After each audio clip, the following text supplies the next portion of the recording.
Sabe, essa é a parte da história que nem sempre a gente leva em consideração.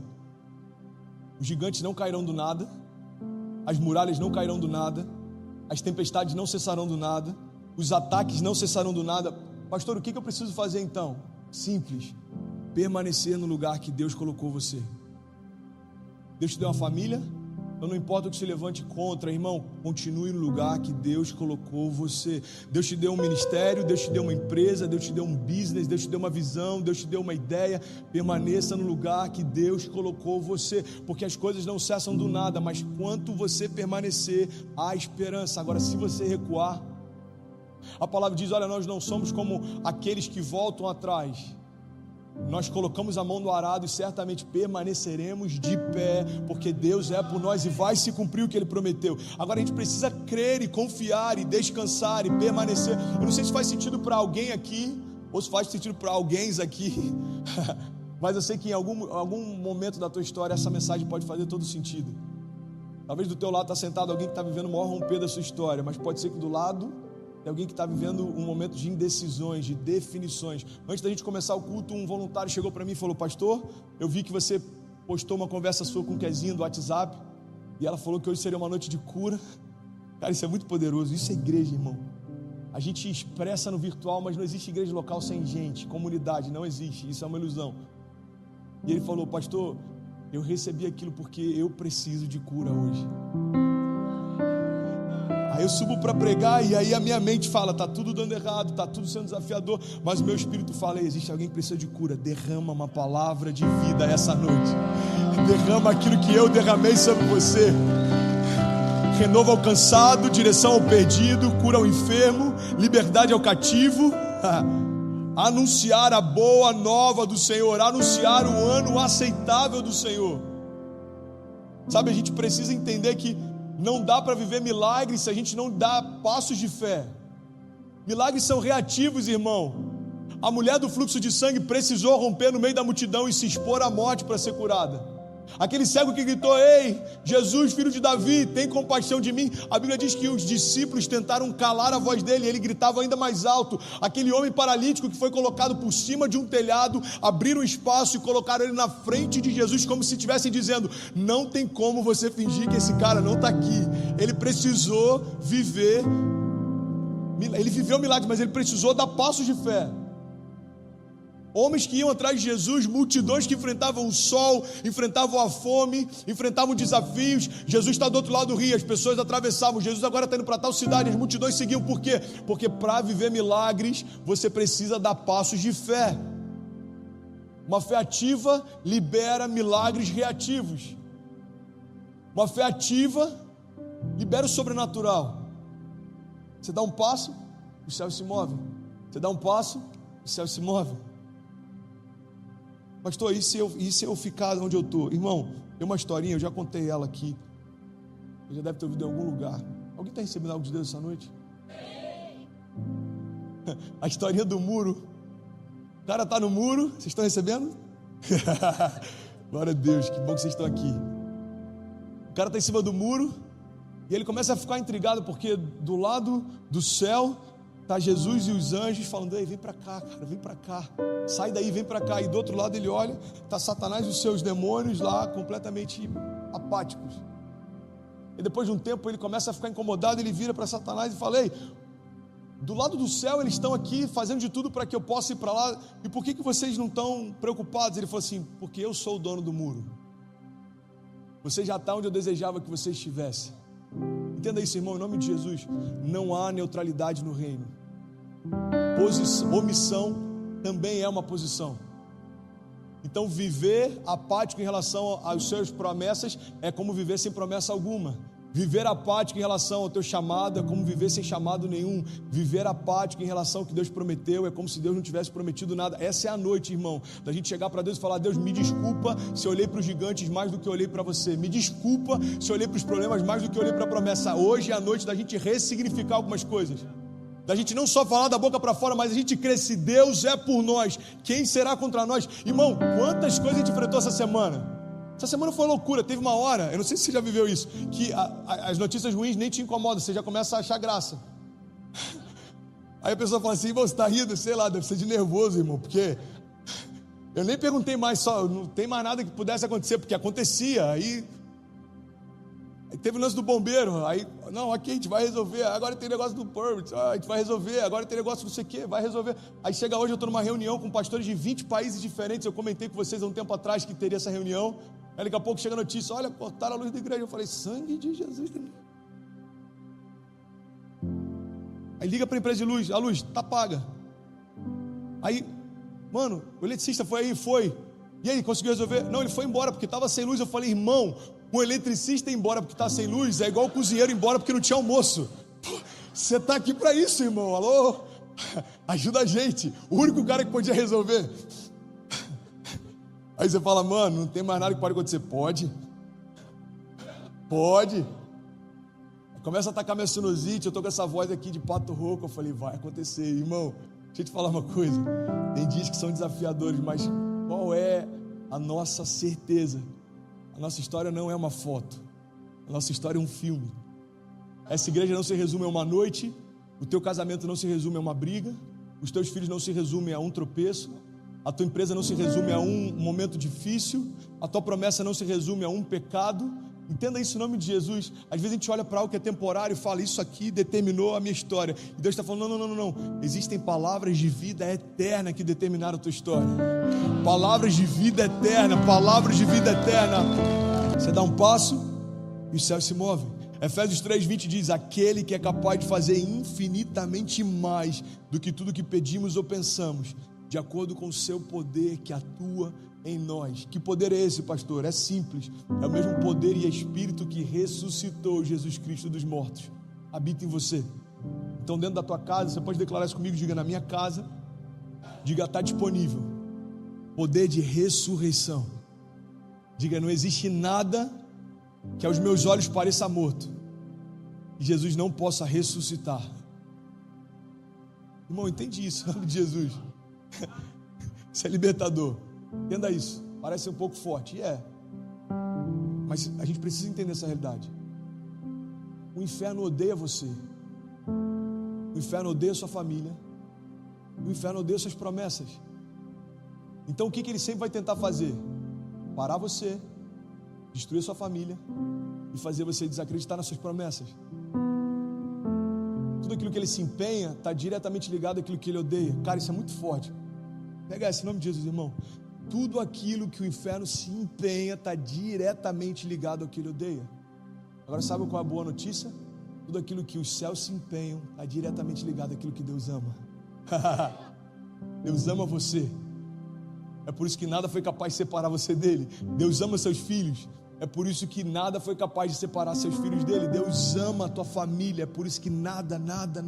Romanos 8, a gente declara isso tantas vezes. Nem a morte, nem a vida, nem anjos, nem principados, nem o presente, nem o porvir, nem a altura, nem profundidade, nem qualquer outra coisa na criação foi capaz de nos separar do amor de Deus que está em Cristo Jesus. Você está comigo? Diga amém. Sabe as promessas que você carrega, a família que você tem, quem você é. Eu tenho uma palavra para você e o instrumental pode vir no que eu estou finalizando. Não tenha medo. Não fala isso não que eu vou direto, hein? A gente tem que ensaiar, inclusive. Quando eu falar isso, tem que fazer. Vocês são muito espontâneos, gente. Eu estou quase terminando, gente. Não tenha medo, Josué 1:9. Não fui eu que lhe ordenei. Seja forte e corajoso. Não se apavore nem desanime, pois o Senhor, o seu Deus, estará com você por onde você andar. Don't give up. Estou no meio da reunião lá, recebendo as notícias. Cara, teve o lance da luz, teve isso, teve aquilo. Aí, do nada, alguém me manda mensagem. O louvor me ajudou. Do nada, alguém manda mensagem. É muito bom, gente, é muito bom você caminhar ao lado de pessoas apaixonadas por Jesus também.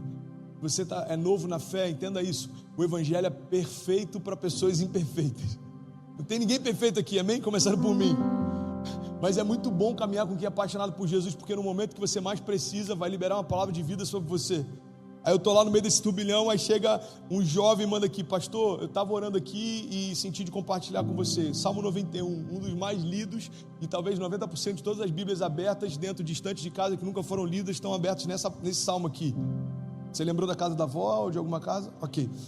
Salmos 91, na nova linguagem, na nova tradução da linguagem de hoje diz: A pessoa que procura segurança no Deus do Altíssimo e se abriga na sombra protetora do Todo-Poderoso, pode dizer a Ele: ó Senhor Deus, Tu és o meu defensor e o meu protetor. Tu és o meu Deus e eu confio em Ti. Deus livrará você de perigos escondidos e de doenças mortais. Ele o cobrirá com as suas asas e debaixo delas você estará seguro. A fidelidade de Deus o protegerá como um escudo. Você não terá medo dos perigos da noite e nem de assaltos durante o dia. Não terá medo da peste que se espalha na escuridão, nem dos males que matam ao meio-dia. Ainda que 1000 possam morrer ao seu lado, 10.000 ao seu redor, você não sofrerá nada. Você olhará e verá como os maus são castigados, porque você fez do Senhor o seu protetor e do Altíssimo o seu defensor. Por isso, nenhum desastre lhe acontecerá. A violência não chegará perto da sua casa. Deus mandará que os anjos dele cuidem de você para protegê-lo aonde quer que você for. Eles vão segurá-lo com as suas mãos para que nem mesmo seus pés sejam feridos nas pedras. Com os pés você esmagará leões e cobras, leões ferozes e serpentes venenosas, porque Deus diz: eu salvarei aqueles que me amam e eu protegerei os que reconhecem que eu sou Deus, o Senhor. E quando eles me chamarem, eu responderei, e eu estarei com eles nas horas da aflição. Eu os livrarei e farei que vocês sejam respeitados, e como recompensa eu lhes darei vida longa, e eu mostrarei que eu sou o seu Salvador. Você pode aplaudir no seu lugar, você pode glorificar Ele mais forte. Sabe, a grande verdade é que se as pessoas que te cercam estão satisfeitas em viver qualquer coisa, você vai começar a celebrar isso também. Você sabe qual é um dos maiores ladrões da nossa fé? É caminharmos ao lado de pessoas que ressignificaram a dimensão da sua fé e do que Deus pode. Pastor, eu não entendi, eu vou te explicar melhor. Você quer um caminho fácil para você esfriar? Caminha ao lado de pessoas que só criticam a igreja, que só questionam a liderança e que só duvidam do sobrenatural. Certamente você vai começar a estranhar aquilo no início, mas quando você menos perceber, você vai começar a pensar exatamente como elas pensam. O problema de andar ao lado de pessoas que não creem no Deus do impossível é que a gente começa a esvaziar a nossa expectativa de impossibilidades também. O problema de andar próximo a pessoas que não creem no sobrenatural é que a gente começa a duvidar do sobrenatural também. Ei, deixa eu te falar uma coisa, você quer uma chave para você romper? Caminha ao lado de pessoas mais apaixonadas do que você, caminha ao lado de pessoas mais incendiadas do que você, caminha ao lado de pessoas que viveram mais milagres do que você, porque elas vão ressignificar as fronteiras da tua fé. Você não cria que poderia acontecer, mas você está vendo Deus fazer ao lado de quem está perto de você. Isso começa a gerar em você expectativa e a certeza: se Deus fez na vida dele, vai fazer na minha vida também. Cuidado com quem te cerca, cuidado com os conselhos que você ouve, cuidado com as portas que você dá acesso, cuidado com aquilo que você se alimenta. Irmão, você tem inúmeros dias agora em que tempo não é mais problema. Cuidado com o que você faz com muito tempo que tem. É tempo da gente se edificar, é tempo da gente enraizar ainda mais as bases da nossa fé, é tempo da gente buscar naquelas reservas de água que são subterrâneas aquilo que Deus deseja fazer para que a gente cresça em tempos de seca. Como a gente orou no início desse culto, às vezes parece que está tudo seco ao nosso redor, mas a gente não busca água ao nosso lado, a gente busca água onde ninguém vê. A nossa fonte é uma fonte inesgotável, porque as nossas raízes estão cada vez mais aprofundadas em Deus. É isso que o salmista diz, nós nos tornamos como árvores plantadas junto ao ribeiro de muitas águas. Mesmo em tempos de seca, as suas folhas continuam verdes e elas continuam dando fruto. Sabe, você precisa de coragem, é isso que eu vim te lembrar. Você precisa de coragem para enfrentar o que está diante dos teus olhos. Você vai precisar de coragem para não desanimar. Você vai precisar de coragem para não se comparar. Você vai precisar de coragem para ser quem você é. Coragem de ser imperfeito. Coragem de se expor. Coragem de confiar num Deus que não se vê. Coragem de descansar no sobrenatural, mesmo quando todos os seus sentimentos tentam sabotar você. Coragem para olhar para aquilo que Deus falou e confiar nisso muito mais do que aquilo que os ruídos ao teu redor têm te falado. Coragem para cessar toda fonte que não traz vida. Coragem para dizer não àquilo que não diz sim para você. Coragem para até limitar o teu quadro de amizades e o teu ciclo social. Coragem.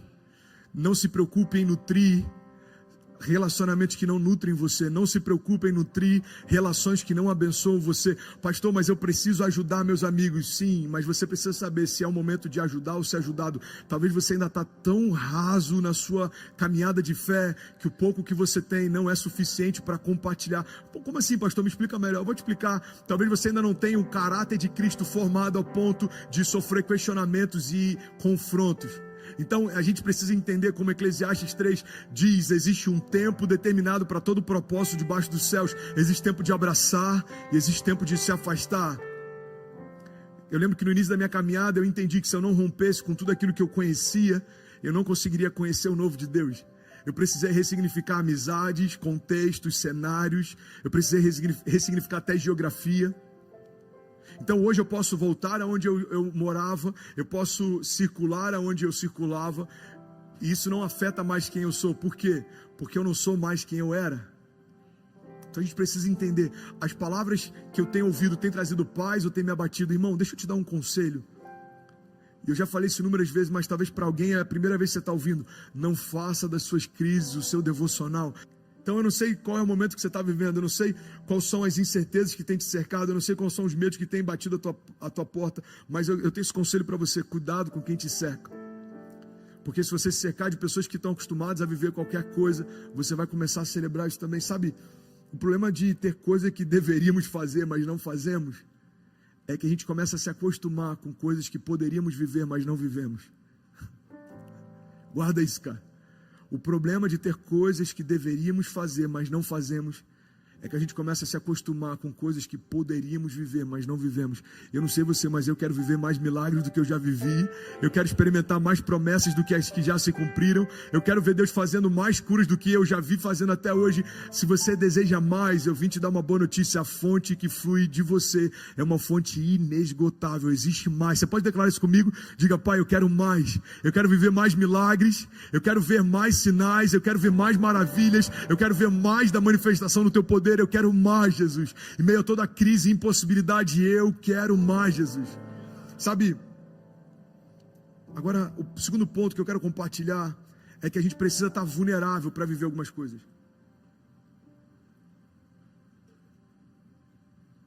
Você precisa estar vulnerável para viver, romper. Você precisa estar vulnerável para ter coragem. Entenda isso em nome de Jesus. Você precisa estar vulnerável para conseguir se manter constantemente numa posição de coragem e ousadia. Ninguém consegue ser forte o tempo inteiro, irmão. Ninguém consegue estar firme o tempo inteiro. Se você não tiver a tua válvula de escape, se você não tiver momentos de você expor a tua fraqueza, certamente você vai ruir. Você quer um caminho certo para que você possa implodir? É você tentar sempre exteriormente estar forte, sem você interiormente se expor como fraco. É o que a gente começou essa palavra lendo. No meio da minha fraqueza, Deus se revela como forte. No meio das minhas impossibilidades, Deus se revela como Deus do impossível. No meio dos momentos em que eu não sei o que fazer, Deus se revela me mostrando o caminho. No meio dos momentos de desânimo, Deus se revela como sendo o meu ânimo, aquele que sara a minha alma, aquele que traz bálsamo sobre o meu coração. Ei, deixa eu te falar, você não consegue ser forte o tempo inteiro. Você pode até fingir ser forte, mas só você sabe por dentro os medos que você tem. Ei, não é errado ter medo. É normal ter medo, é natural ter medo, é natural estar cansado, é natural pensar em desistir. Pecado não é pensar em desistir, o pecado é você aceitar desistir. O pecado não é você ter medo, o problema é quando você aceita os seus medos se tornarem aqueles que governam os seus passos. Ei, o medo é natural, mas Deus tem para você uma realidade sobrenatural. Então a gente precisa entender: Pai, eu preciso me expor, eu preciso estar vulnerável. Você está comigo? Diga amém. Sabe, Davi combatia nos campos de batalha, mas se despia no lugar secreto. O povo dizia: olha, Saul matou milhares, Davi matou dezenas de milhares. Ele era conhecido como forte, combatente, aquele que derrubou um gigante, aquele que ia à frente nos campos de batalha, aquele que tinha os seus valentes, aquele que se abrigou em períodos de perseguição em meio a cavernas e ficou em meio a desertos, aquele que andava no meio de vale de sombra e morte, ainda assim mal nenhum temia. Davi era aquele que era forte diante dos homens, mas ele mantinha um coração puro e quebrantado diante de Deus. Ele está com o seu filho prestes a morrer e a Bíblia diz que ele se humilha, jejua jejua, rasga suas vestes, ele clama por socorro. Entenda isso em nome de Jesus. Se você não nutrir o teu lugar secreto, certamente você não vai conseguir se manter de pé no público.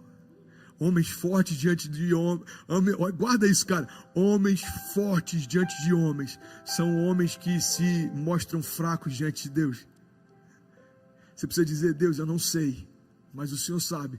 Eu não posso, mas o Senhor pode. Eu não consigo, mas o Senhor em mim faz com que eu possa todas as coisas. Eu posso todas as coisas naquele que me fortalece. Irmão, aquele que me fortalece significa que eu precisava da força dele. Faz sentido para você? Eu posso todas as coisas naquele que me torna forte. Cara, você acha que é fácil viver o que a gente está vivendo? Não é. Ninguém disse que seria fácil, mas é possível quando a gente descansa no Deus do impossível. Você está ouvindo isso de um pastor que está à frente de uma igreja fechada, que está em meio a uma cidade completamente tomada por lockdown, que está numa nação que já é considerada a nação mais contagiada do planeta, e eu estou aqui trazendo uma palavra de esperança para você. Por quê? Porque os cenários exteriores não definem o meu interior. Deus já definiu primeiro.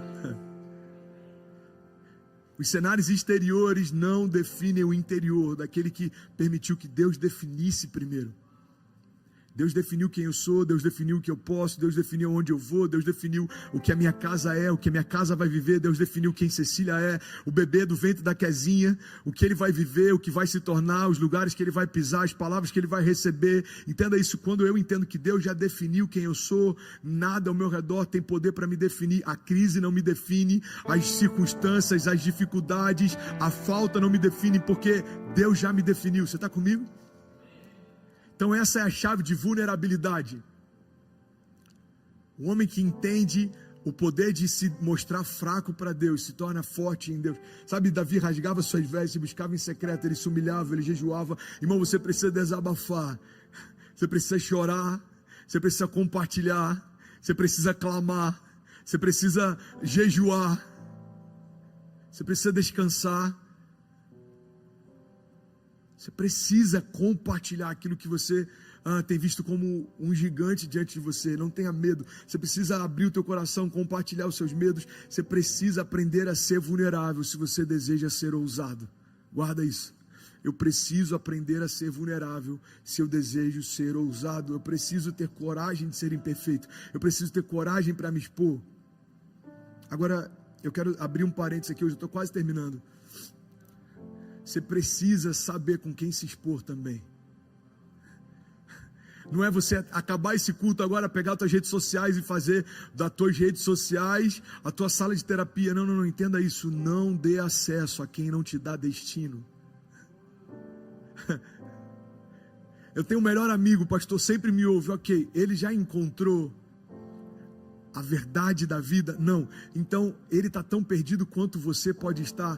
É como um cego guiando outro cego. Entenda, não tem a ver com bons conselhos, não tem a ver com palavras que fazem sentido. A gente precisa buscar no autor da vida, porque só quem te fez completo sabe o que falta quando te vê em cacos. Só quem te fez completo olha para você e sabe o que está faltando em você. Então não tem a ver apenas com uma amizade para compartilhar os medos, tem a ver com buscar em Deus aquele que pode todas as coisas.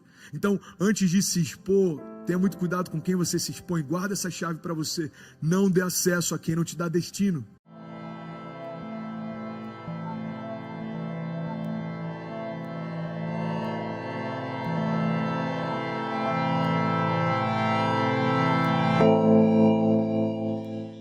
Coloca a mão sobre o teu coração. Coloca a mão sobre o teu coração. Feche teus olhos. A gente vai agora ouvir a palavra de Deus e ela é a única coisa capaz de mudar a história de um homem. Por isso coloca a mão sobre o teu coração e faça essa oração comigo. Diga: Pai, eu creio em Ti e eu creio no poder da Tua palavra. Por isso nessa noite, apesar de mim, apesar do André e apesar do sermão dele, usa cada palavra que sair da boca dele, para que no meu coração eu ouça a sua voz. O meu coração está disponível para o teu agir, para o teu fluir e para a manifestação real do seu poder. alcança também a minha casa, alcança também a minha família, em nome de Jesus, amém. Glória a Deus, pode sentar, fica à vontade. Glória a Deus, sabe, eu confesso que eu estava com saudade já de estar aqui no Next. Você também, mano? Sábado passado a gente não teve Next, a gente teve uma festa linda aqui, a festa Country. Mas um sábado sem Next já é suficiente para saber que não dá para ficar sem Next. Sabe, semana passada eu não pude estar aqui porque eu fui fazer a cerimônia de um casamento de um jovem aqui do Next, lá em BH. Pense em alguém que escolheu casar longe, gente. É esse jovem. Foi casar lá em BH e estava a família dele lá reunida, a família da noiva dele. Eu fiquei muito feliz em poder fazer a cerimônia. Mas eu confesso que foi uma luta poder chegar até lá. Na quinta-feira a gente inaugurou o GC lá na Barra. Tem alguém do Rio de Janeiro aí? Quinta passada a gente inaugurou o GC na Barra, foi tudo maravilhoso. E a gente saiu de lá e todo mundo muito eufórico. Então a gente saiu, foi comer alguma coisa. E aí chegamos em Niterói, eu fui deixar o pastor Vitão no hotel. A gente ainda ficou conversando. E eu sei que eu fui chegar em casa, era mais ou menos 5 e pouca da manhã. E aí quando eu chego em casa, eu toco a campainha e adivinha? Kezinha capotou completamente. E aí você imagina a situação, você está cansado, suado, e você vai viajar, 7 e pouca da manhã no dia seguinte, você chega em casa e sua mulher está apagada. E eu toquei a campainha, eu fui lá no porteiro e falei, mano, me ajuda pelo amor de Deus, cara. Vamos pensar na solução aqui para acordar minha mulher, cara, não tem como eu dormir fora hoje. E aí a gente tocando, ligando para ela, tocando o interfone, mas nada foi capaz de acordar a Kezinha. Eu falei, eu tô numa bad, mano, vou ter que dormir no sofá hoje. Fui pro casarão, dormi na minha sala, durante muito tempo, acho que 1h30 de sono mais ou menos. E eu acordei, eu falei, bom, pelo menos vai ter um motorista para levar, o Ian vai com a gente, e ele já se ofereceu para ser motorista, então eu vou dormindo daqui até BH. E aí daqui a pouco chegou uma mensagem no meu telefone e fala assim, mano, é o seguinte, cara, teve um imprevisto aqui, eu não vou poder ir para BH. E eu falei, não, tá de boa, pô, tá tranquilo. Eu vou dirigindo então. E aí eu fui em casa rapidinho, peguei as malas, e aí eu comecei a ter uma crise alérgica absurda. Eu falei, cara, o que mais que pode acontecer, cara? Eu nem saí de casa ainda, eu já dormi no sofá, perdi o motorista, estou com uma crise alérgica absurda. E aí eu imaginei que estava tudo bem, mas ainda tinha mais por vir. Davi Vieira foi o motorista da viagem, você imagina? Eu falei, pai, eu confio em ti, somente em ti. Então, apesar do Davi, faz a gente chegar lá, tá tudo certo. E ele falou, não, mano, eu sou experiente, pô. Tá maluco, morava em Goiânia, cara. Morava em onde é que você morava? Como é que é o nome? Aquela cidade que perseguiu você na viagem lá? Anápolis. Ele fala até com ar de pesar. Anápolis. Mano, eu morava em Anápolis, tá maluco, sou filho de missionário. Eu falei, então beleza, mano. Entreguei o carro na mão dele e fui dormindo. Quando chega em Juiz de Fora, simplesmente um caminhão atravessou a pista e bateu no nosso carro a 100 e poucos por hora. Eu falei, mano, o que aconteceu? Ele falou, não, tá de boa, foi só um caminhão que bateu no carro. Eu falei, como assim, mano? Só um caminhão que bateu no carro? Sangue de Jesus tem poder aí? Essa viagem foi incrível, assim, foi maravilhosa. Desde a viagem o Davi não tá falando comigo, tem uma semana que a gente nem se fala, né? Tá tudo bem, mano? Tem alguma coisa para você liberar? Tá de boa? Glória a Deus. Mas foi bom lá, tive oportunidade de pregar lá também. A gente foi na Lagoinha Betim, na Lagoinha Savassi, fizemos o casamento e retornamos. E teve mais algumas coisas também na viagem. Eu peguei um carro emprestado com o GNV, que era para economizar. E aí quando a gente parou no posto para abastecer o GNV, o cara começou a abastecer e vazava o gás atrás. A gente abriu o porta-mala e descobriu simplesmente que a tubulação do GNV estava desconectada. Então o que abastecer na frente saía atrás. Eu falei, Senhor, deve ter algum propósito incrível, cara. E aí, eu estou compartilhando com vocês algumas coisas que eu passei nessa viagem. Claro que é para ilustrar. Tem momentos que a gente brinca, cara, na boa, eu estou na bad, mano, porque parece que está tudo dando errado. Mas eu tenho acompanhado alguns jovens que de fato têm se sentido abatido em meio a algumas circunstâncias que são muito mais sérias do que as que eu falei aqui. É comum no pastoreio com jovens você perceber que algumas circunstâncias, algumas lutas, elas têm abatido muita gente no meio dessa caminhada. Sabe, a gente tem perdido alguns jovens, e a gente que eu digo é a nossa geração, a igreja, tem perdido alguns jovens que sabem do chamado que tem, sabem do sonho que Deus tem para si, mas pelas circunstâncias têm se sentido cansado e têm aberto mão dos sonhos no meio da caminhada. Eu estava meditando um pouco sobre alguns motivos pelos quais a gente acaba se desanimando no meio do percurso. E o primeiro deles se chama distração. Fala para mim assim, distração.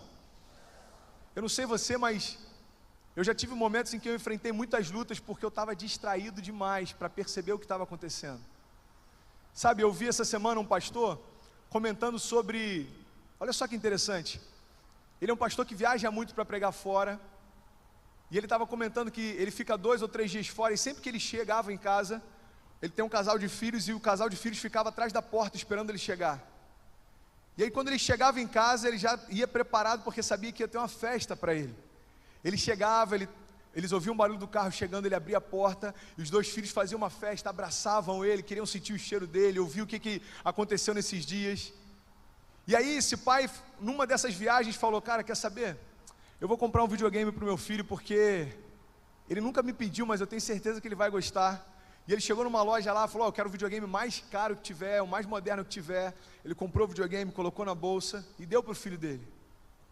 E ele começou a perceber que, depois disso, quando ele chegava em casa, a filha dele continuava esperando atrás da porta, mas o filho passava a não esperar mais. E aí ele chegava em casa e estava lá a filha, ela falava, filha, cadê seu irmão? Ah, pai, está lá em cima jogando videogame. Filhão, papai chegou, desce aí. Tá bom, pai, eu já vou, daqui a pouco, deixa eu só terminar de fase. E aí, Deus compartilhou algo no coração daquele pai. Ele entendeu o seguinte, sabe? O maior prazer de um pai é dar presente para os seus filhos, mas não tem nada que entristeça mais um pai do que perceber que o presente que deu fez com que ele não celebre mais a presença de quem deu. Tem muito jovem cansado na caminhada porque está distraído com as bênçãos que tem recebido. Você sabia que tem pessoas que não estão sabendo lidar com as bênçãos que recebem? Infelizmente, eu perdi o número dos jovens que já vieram me procurar, falando que estavam mal, que estavam numa bad, que estavam sem emprego, que estavam com crise no namoro. E depois que algumas coisas, eles experimentaram transformação, eles ficaram tão apaixonados pelos presentes que ganharam, que esqueceram de celebrar quem deu. Tem jovens que queriam fazer faculdade e hoje a faculdade tomou o lugar que Deus tinha na vida dele. Tem jovens que tinham um sonho de poder ter um namoro e hoje o namoro toma um lugar que antes servir tinha na vida dele. Então, a distração é um dos motivos que faz com que a gente se perca. A gente valoriza demais o presente, a gente esquece quem deu.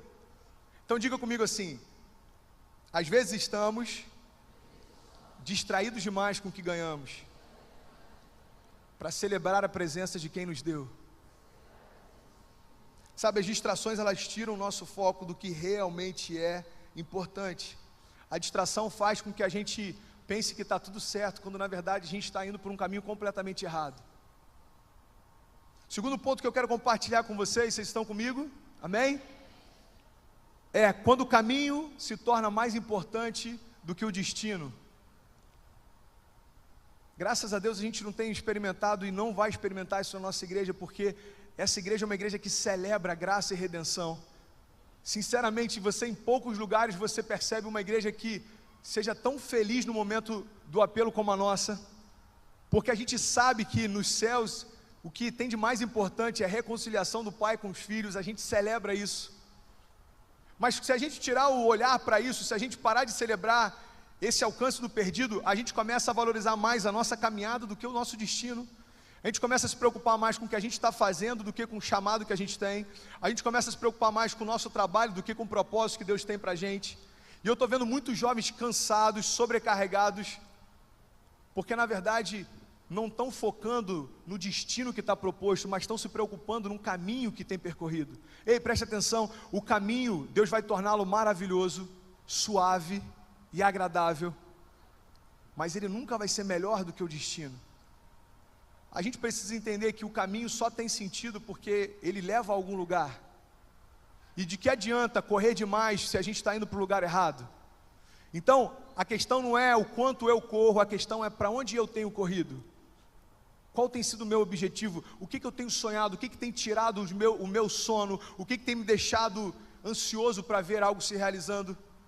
Se a gente parar para analisar, às vezes 70% daquilo que a gente tem se empenhado está só ligado ao nosso caminho. Eu estou preocupado demais em estabelecer bases de segurança, eu estou preocupado demais em poder estar seguro naquilo que eu tenho como trabalho, faculdade, emprego. Eu não sei se eu comentei aqui com vocês, Eu comentei lá em Betim sobre algo que o esposo da Fabiola Mello falou comigo, que eu fiquei impactado demais.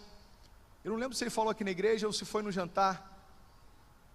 Conversando com ele, eu falei, mano, e aí, como é que começou, cara? Hoje a Fabiola tem 700 mil seguidores no YouTube, ela tem, sei lá, 500 mil seguidores no Instagram. E ele começou a explicar, mano, eu pregava com uma caixa de som no meio da praça, a Fabiola começou um canal no YouTube, a gente não tinha ideia que ia tomar essa dimensão. Ei, preste atenção, isso vai falar algo com você, eu não tenho dúvida disso. E ele falou, a gente começou então o canal dela e o canal começou a crescer, até que depois de algum tempo a gente já estava estruturando um pouco o ministério, a gente recebendo convites de vários lugares, só que a logística onde a gente mora é muito complicada. Eles moram numa cidade pequena lá no Ceará. E aí eu e a Fabiola, a gente entendeu que era o momento da gente ir para a capital. Então uma igreja grande fez o convite para que a gente pudesse estar nessa igreja, fazer parte do ministério, e já estava tudo certo. Eles já tinham avisado os familiares, eles já tinham organizado, eles já estavam pensando já como fariam para se mudar. E uma das agendas que eles foram, uma mulher, no meio da multidão, se aproxima deles e diz, quem disse que eu preciso de logística para fazer o que eu vou fazer na vida de vocês? O que está acontecendo na vida de vocês não é porque a logística de onde vocês estão plantados é mais fácil ou mais difícil. O que está acontecendo na vida de vocês é porque eu decidi fazer. Cara, aquilo me impactou demais. Porque o que Deus falou para ele de forma muito clara e usando alguém que eles nunca tinham visto, é que aquilo que eu decido fazer, ninguém é capaz de parar, e aquilo que eu decido parar, ninguém tem oportunidade. Ei, não dependo de logística para fazer o sobrenatural na tua vida, eu não dependo de onde fica a tua cidade, eu não dependo dos aeroportos próximos, eu não dependo nem das qualidades que você tem, existem milhares de pessoas melhores do que você no que você faz, mas eu decidi levantar você no meio da multidão, e a minha graça fez com que você hoje fosse um sucesso. Não existe nada pior do que ser um sucesso naquilo que Deus não aprova. Não existe nada melhor do que experimentar sucesso naquilo que você sabe que se dependesse de você, você não tinha condições de chegar lá. Eu sou um improvável de Deus, eu sou alguém que não tinha nada de bom para oferecer, e por misericórdia e graça Ele me colocou aqui, e eu quero dizer o seguinte, esse improvável está falando para uma multidão de improváveis. Aonde é que Deus vai levantar você, eu não sei, mas uma coisa é certa, não depende do quanto você é bom, depende do quanto Ele é bom. A gente está cansado porque a gente está preocupado com o caminho. Pai, eu quero preparar o caminho, então eu quero ter uma boa faculdade, eu quero entrar num bom mercado de trabalho. Eu já falei isso aqui. Eu já vi jovens que focaram toda a expectativa de futuro no mercado de trabalho promissor, e aí teve esse problema da Petrobras, o mercado caiu e agora não sabe o que fazer, porque não parou para entender a direção que Deus deu, mas parou para ouvir o prognóstico que o economista deu. Ei, uma geração sem direção de Deus, a gente até compreende caminhar assim, mas alguém que tem a própria vida de Deus dentro de si, o Espírito que habita em nós, ele é tão poderoso que a palavra de Deus diz que ele foi suficiente para ressuscitar Jesus Cristo dentre os mortos. Será que existe alguma dificuldade para Ele dar direção do que fazer e para onde ir? Então diga comigo assim, o meu destino é mais importante do que o meu caminho. Sabe, sempre que a gente andar ansioso com o que é passageiro, a gente deixa escapar pelas mãos aquilo que é eterno.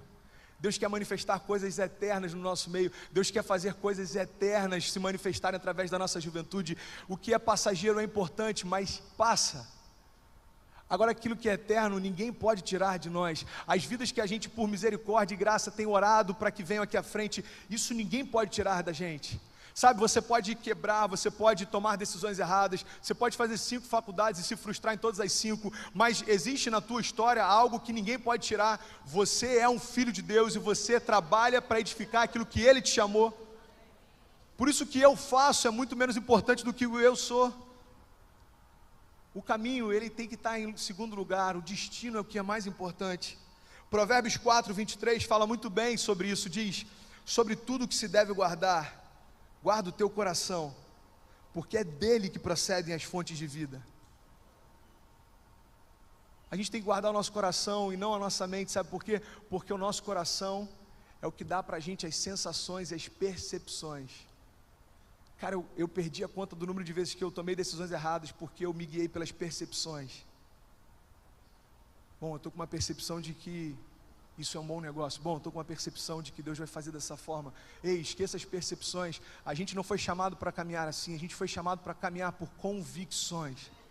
Eu sei em quem eu tenho crido, eu sei o que Ele tem para mim, eu sei que os planos dEle são maiores que os meus, eu sei que a vontade dEle é melhor do que a minha, eu sei que a vontade dEle é boa, perfeita e agradável. Se o que eu estou vivendo é diferente disso, existe algo de errado. Amém? Até o Caio me lembrou essa semana sobre uma ilustração que eu falei aqui alguns meses atrás. Um missionário, ele estava voltando para a cidade depois de anos no campo, e ele embarcou no navio, ele estava voltando, só que nesse mesmo navio estava um presidente. Quantos lembram dessa ilustração? Nesse mesmo navio estava um presidente, e aí quando eles chegaram no porto, tinha uma comitiva para receber o presidente, e aí tinha muita festa, tinha banda, tinha muita gente feliz, música alta. E aquele missionário há anos no campo, sofrendo, passando humilhação, necessidade, fome. Quando ele chega, não tinha ninguém para recebê-lo, não tinha ninguém da igreja, não tinha ninguém da família. E ele falou assim: pai, eu estou fazendo a tua vontade, e quando eu chego aqui, esse presidente, ele nem cristão é, ele está sendo ovacionado, as pessoas estão felizes e celebrando a chegada dele, e eu cheguei aqui, e ninguém veio me receber. E Deus falou no coração dele: filho, quem disse que você chegou em casa? Existe uma festa preparada para quando a gente chegar lá. As alegrias daqui não podem tirar o nosso foco de lá. Ei, preste atenção. O pastor Felipe falou algo essa semana que me fez refletir muito. A Bíblia diz que no céu a gente vai caminhar sobre ruas de ouro. Sabe o que isso significa? Aquilo que a gente mais valoriza aqui, lá no céu a gente vai pisar sobre.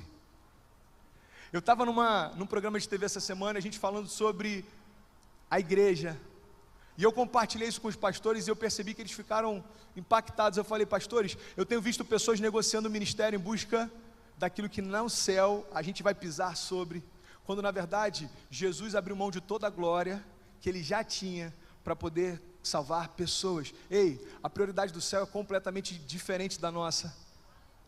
A prioridade do céu é restaurar vidas e transformar pessoas, não é adquirir coisas, isso vem com o tempo. Então, eu quero, para a gente partir para a palavra, eu quero compartilhar com vocês a terceira coisa que me deixou muito impressionado. Tem muita gente abatida porque perdeu a esperança na igreja.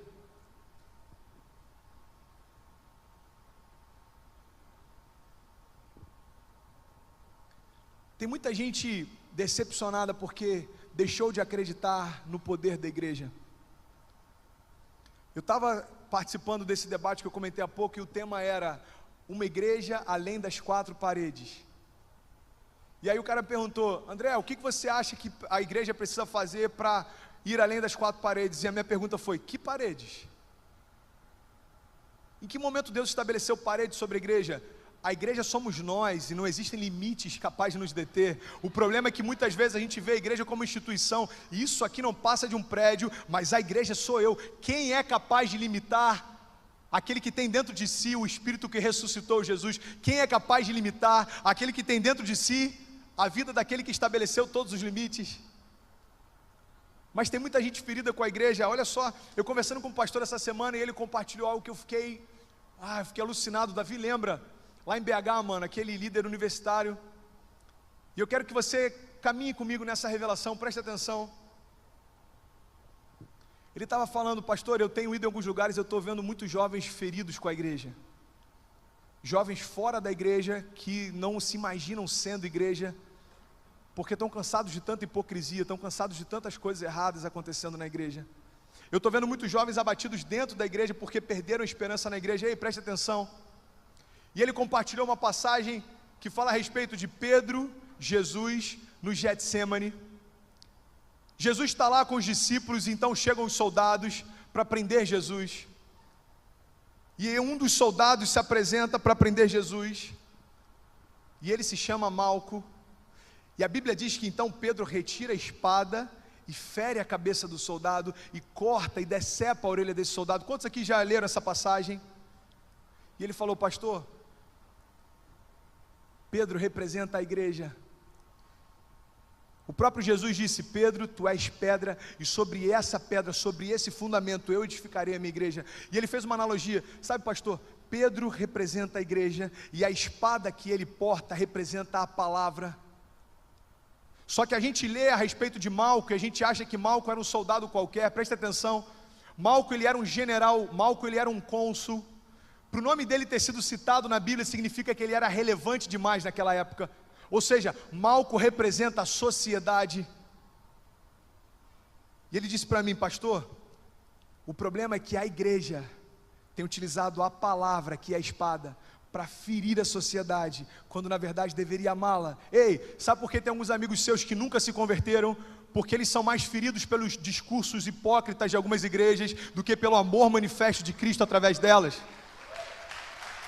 Chega de ferir a sociedade com o discurso. Jesus não chamou a gente para isso. Jesus chamou para que nós fôssemos a manifestação real do seu amor. Ei, sabe por que você aqui encontrou um lugar de novo começo? Porque aqui você percebeu amor ao invés de hipocrisia e discurso. A gente não está preocupado com o que você veste, a gente não está preocupado com o que você curte, a gente está preocupado com como você está. Davi, como é que você está? Como é que está a tua vida? Como é que está a tua história? Isso para mim é importante. Agora, se você veste uma calça rasgada ou não, se você curte um estilo ou não, isso não é nem um pouco relevante. Agora, nessa mesma passagem em que a igreja fere a sociedade através daquilo que deveria trazer cura, olha só que interessante, a igreja feriu o único canal capaz de entrar a palavra. A igreja feriu o único lugar capaz de fazer com que a mensagem de Jesus entrasse. Mas logo depois a Bíblia diz que Jesus foi até aquele soldado, tocou nele e ele foi curado. Sabe o que isso me ensina? Alguém ferido pela igreja só pode ser curado pelo próprio toque de Jesus. Existem pessoas aqui que querem ser manifestação desse amor e tocar pessoas feridas. Ei, preste atenção, eu não sei quantos amigos feridos com a igreja você tem, mas eu quero te dizer que você é a igreja e você tem poder para tocá-los e trazê-los de volta para o Pai. Eu sou igreja e aonde eu for, eu creio que existe em mim autoridade para trazer de novo para perto pessoas feridas com a igreja.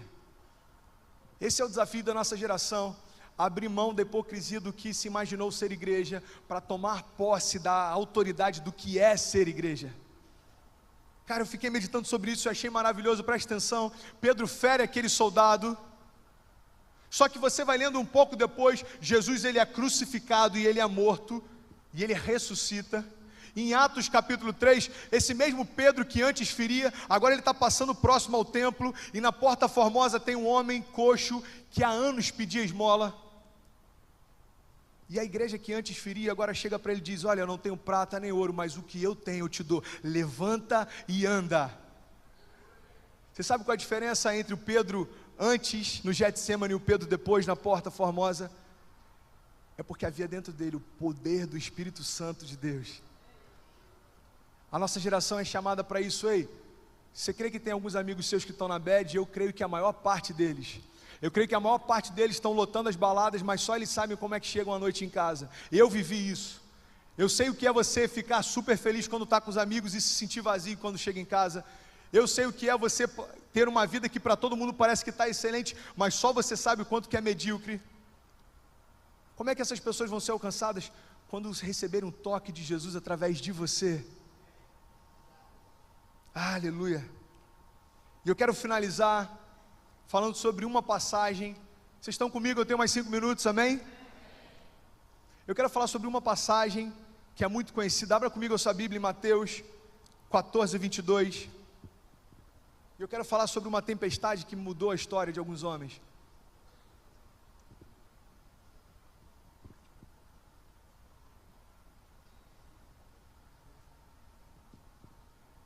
Mateus 14, 22.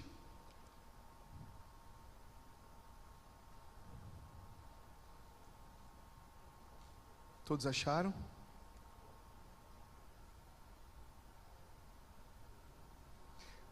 Diz assim, a gente vai ler até o 33. Logo em seguida, Jesus insistiu com os seus discípulos para que eles entrassem no barco e que eles fossem adiante dele, para o outro lado, enquanto ele despedia a multidão. Então, tendo despedido a multidão, ele subiu sozinho no monte para orar, e ao anoitecer estava ali sozinho. Mas o barco já estava a considerável distância da terra, fustigado pelas ondas, porque o vento soprava contra ele. Só para a gente entender, em algumas versões, a Bíblia diz que Jesus obrigou os discípulos a entrar naquele barco. Jesus insistiu para que os discípulos entrassem naquele barco. O que a maior parte dos pregadores entende, os historiadores imaginam, é que por aqueles homens entenderem de pesca, entenderem do clima, eles sabiam que tinha uma tempestade se formando. Então Jesus obriga para que eles entrem no barco, apesar disso. E depois que os discípulos entram em alto mar e começam a se distanciar, Jesus então se destaca no monte e começa a orar. Só que chega em alta madrugada, Jesus então, no meio da tempestade, se dirigiu a eles andando sobre o mar. Pode continuar. Quando viram andando sobre o mar, eles ficaram aterrorizados e disseram: é um fantasma. E eles gritaram de medo. Mas Jesus imediatamente lhes disse: coragem, sou eu, não tenha medo. E Senhor, disse Pedro, se és tu, então me manda ir ao teu encontro, para que eu possa andar sobre as águas. Venha então, respondeu ele. Então Pedro saiu do barco e andou sobre as águas e foi na direção de Jesus. Mas quando reparou no vento, ficou com medo e começou a afundar, e gritou: Senhor, salva-me. Imediatamente Jesus estendeu a mão e o segurou e disse: homem de pequena fé, por que você duvidou? Quando entraram no barco, o vento cessou. Então os que estavam no barco adoraram, dizendo: verdadeiramente tu és o Filho de Deus. Sabe o que eu acho interessante? Eu quero pedir a tua atenção em nome de Jesus. É que em meio às tempestades, isso tem a ver com as dificuldades que a gente enfrenta. Em meio às tempestades, ter Jesus próximo não significa muita coisa. A única coisa capaz de trazer para você segurança em meio à tempestade é crer em Jesus. E eu vou te dar um exemplo claro disso. Jesus se aproxima do barco e os discípulos estão dentro do barco. Jesus estava próximo deles, mas nada ainda havia mudado. A gente precisa entender que pelo fato de Deus estar em todos os lugares, não significa que Ele se manifesta em todos os lugares.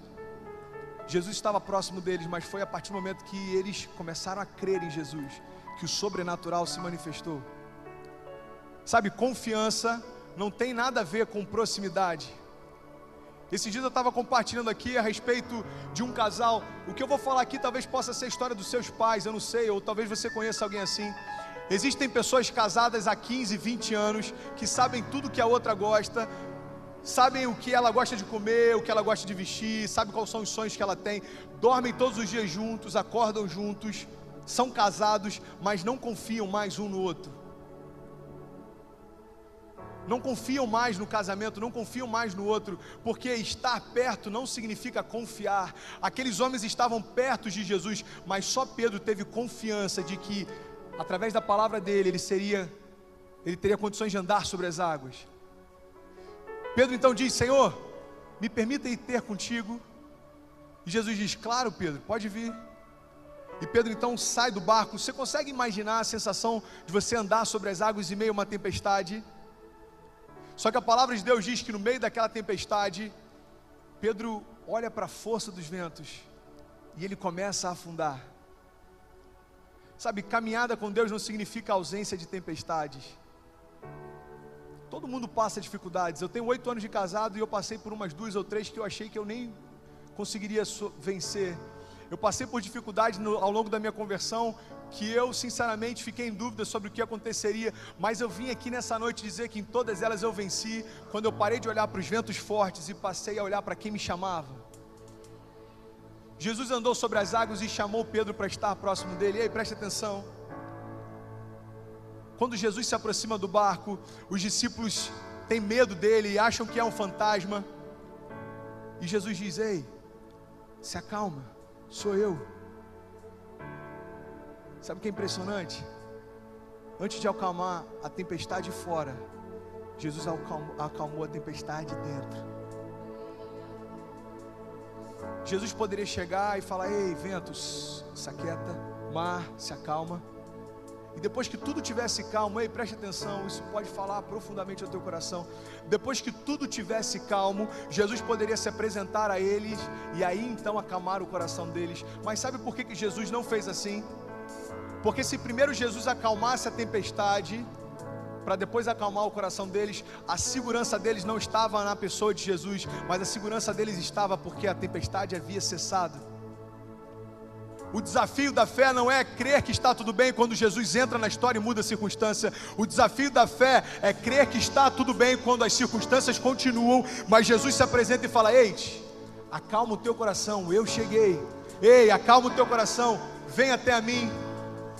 Mas Deus, as circunstâncias estão difíceis, você não sabe o que eu estou enfrentando em casa, você não sabe como é que está o casamento dos meus pais, você não sabe quantas vezes eu pensei em tirar a minha vida. Ei, preste atenção, olha para mim, esquece a força dos ventos, olha para mim, vem na minha direção. Jesus, ele primeiro acalma o nosso coração, para que a gente tenha a nossa confiança nele. Depois que nós confiamos nele, todas as outras coisas acontecem. Sabe outra coisa que eu achei interessante? Pedro vai até ele, e a Bíblia diz que então Pedro começa a olhar para a força dos ventos, e Pedro começa a ter medo. Pedro então afunda e ele começa a gritar: Senhor, socorro, eu estou afundando. Ei, preste atenção. Jesus vai ao encontro dele, pega Pedro pela mão e leva de volta ao barco. Você acredita de verdade que Pedro e Jesus voltaram nadando para o barco? Alguém que acredita que Pedro e Jesus voltaram andando para o barco? Pedro e Jesus não voltaram nadando para o barco, porque em meio às circunstâncias, Jesus coloca a gente no mesmo patamar que Ele está e caminha junto com a gente de volta. A gente às vezes tem uma percepção e acha que Jesus vai pegar a gente e vai levar de alguma forma para um lugar seguro. Não, preste atenção. A primeira coisa que Jesus faz é restaurar a nossa identidade. Ei, preste atenção, Pedro, se acalma. O poder que está em mim habita dentro de você. A autoridade que eu tenho sobre os ventos e a tempestade também há sobre você. Eu não quero apenas que você volte ao barco, eu quero que você caminhe sobre as águas novamente. Ei, se coloca de pé, esquece a força dos ventos e apenas crê que eu estou aqui ao teu lado. Eu consigo imaginar Pedro voltando então a ficar de pé e ele caminhando junto com Jesus. Ei, Pedro, preste atenção, esquece a tempestade, sou eu que estou aqui. Jesus não vai simplesmente mudar a tua história, mas Jesus vai fazer com que você ande sobre as circunstâncias da tua história. Às vezes a gente quer que Jesus mude a nossa história, fazendo com que as dificuldades não existam mais. Existe um pastor chamado David Yong-Chu, e um dos livros dele é Senhor, aumenta a minha resistência. E ele diz que os ocidentais normalmente pedem para que Deus possa diminuir as provações e a pressão. Os orientais dizem apenas: Senhor, me faz resistir ainda mais.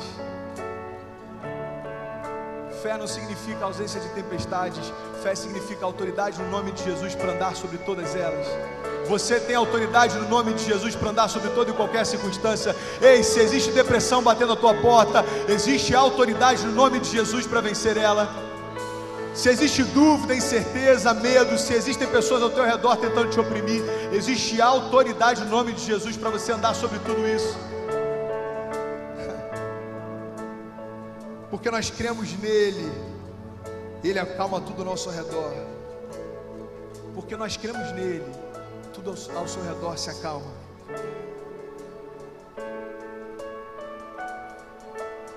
Sabe, toda tempestade está sujeita aos pés de Jesus. A tempestade não é o problema, na verdade ela pode abrir um caminho para Jesus te alcançar em meio a ela. Existe no mundo uma frase que é horrível, que diz que se você não vem para Deus por amor, você vem pela dor. Na verdade, Deus é o último interessado a fazer com que você sinta qualquer tipo de dor, porque Ele tomou sobre si todas as nossas dores. Todas elas, doenças, enfermidades, acusação, opressão, tudo isso veio sobre Ele para que você tivesse uma vida livre. É assim que Deus faz. Sabe, em meio às circunstâncias, a gente precisa olhar para onde Deus quer nos levar e ter a certeza de que vai valer a pena. E eu quero finalizar. Ei, preste atenção, em nome de Jesus. Acompanha comigo só isso, e eu tenho certeza que de alguma forma você vai ser tocado.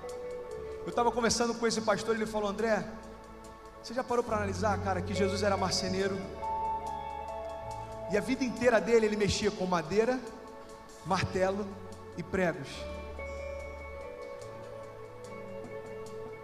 A palavra de Deus diz que em Cristo habitava a plenitude da divindade de Deus, ou seja, ele tinha plenamente conhecimento do que já havia acontecido, do que estava acontecendo e do que estava por vir. Todos os dias, quando Jesus ia trabalhar, ele pegava naquele instrumento que daqui a alguns anos iria machucá-lo e levá-lo à morte. Ei, preste atenção. Olha que ironia, Jesus pegava o martelo, Jesus pegava os pregos, e Jesus batia todos os dias sobre a madeira. Aquilo que seria o castigo para ele, nos trouxe a paz. Ei, preste atenção. Todos os dias, até que ele desse o início do seu ministério, Jesus trabalhava diretamente com as mesmas substâncias que daqui a alguns anos trariam para ele morte. Sabe por que Jesus não se abalava? Ele olhava para a madeira, ele olhava para o prego, ele olhava para o martelo, e ele sabia que ele seria feito maldito no madeiro, mas ele não se abalava, porque ele não via as circunstâncias ao redor, mas ele sabia para onde ele estava indo. Talvez se ele fosse um homem comum, ele diria: Pai, eu não consigo mexer com isso, porque eu sei que é nessa madeira que eu vou ser morto, eu sei que é por esses pregos que a minha carne vai ser transpassada. Mas dentro dele ele sabia: ei, depois da tempestade eu vou ressuscitar, e todo aquele que em mim crê terá acesso à vida eterna, e eu vencerei a morte, as doenças e as enfermidades. Sabe o que eu quero te convidar nessa noite? É olhar além daquilo que você tem passado e saber que no final dessa tempestade existe um projeto de Deus para você. Você tem passado dificuldades, talvez você nessas dificuldades vai ter autoridade para ministrar cura sobre outras pessoas. Você tem passado desafios, esses desafios você vai trazer como as marcas do Evangelho que você crê. E quando alguém falar para você que não vai conseguir, você vai poder falar: ei, você consegue, porque eu também venci.